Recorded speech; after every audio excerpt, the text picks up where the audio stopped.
हरी line देबे रे पिया लाइन देबे, हरी लाइन देबे रे पिया लाइन देबे। चूड़ी पायल मोरले कहना, चूड़ी पायल मोरले कहना। हर तोर प्यार में डुबल डुबल रहो ना, सुबह शाम तो के याद करो ना।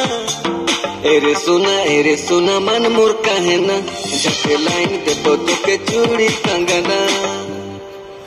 हरी लाइन देने रे पिया लाइन देने, हाँ लाइन देने रे पिया लाइन देने।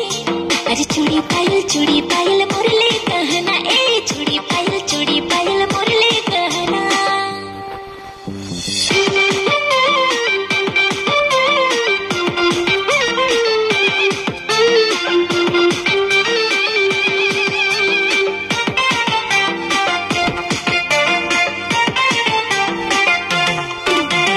पैसा नहीं मिला मुझे, एगो चेक मिला गोरी बैंक जाना पड़ेगा। अरे नहीं जानबो तोरे तो असरा में मैं तड़पत रहूं ना।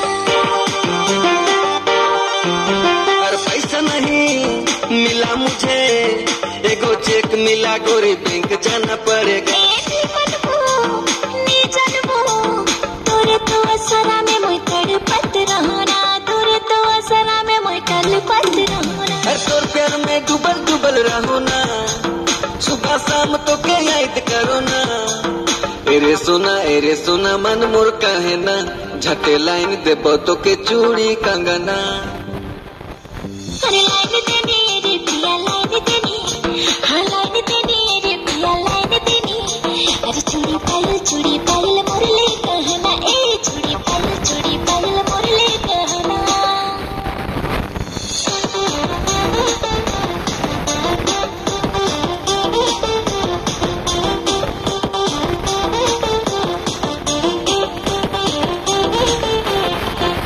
हर झटे को लाइन देबो ना, तो खिसा बेटी यार थोड़ा सब्र रखो ना।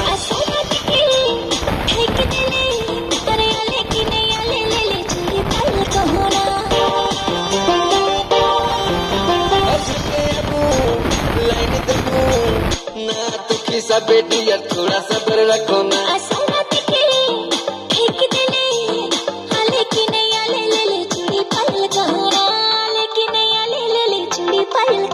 हर तोर प्यार में डुबल डुबल रहो ना, सुबह शाम तो के याद करो ना। एरे सोना मन मोर कहना, झटे लाइन देबो तो के चूड़ी कंगना। हरी लाइन देने रे पिया लाइन देने, हाँ लाइन देने रे पिया लाइन देने। अरे चूड़ी पायल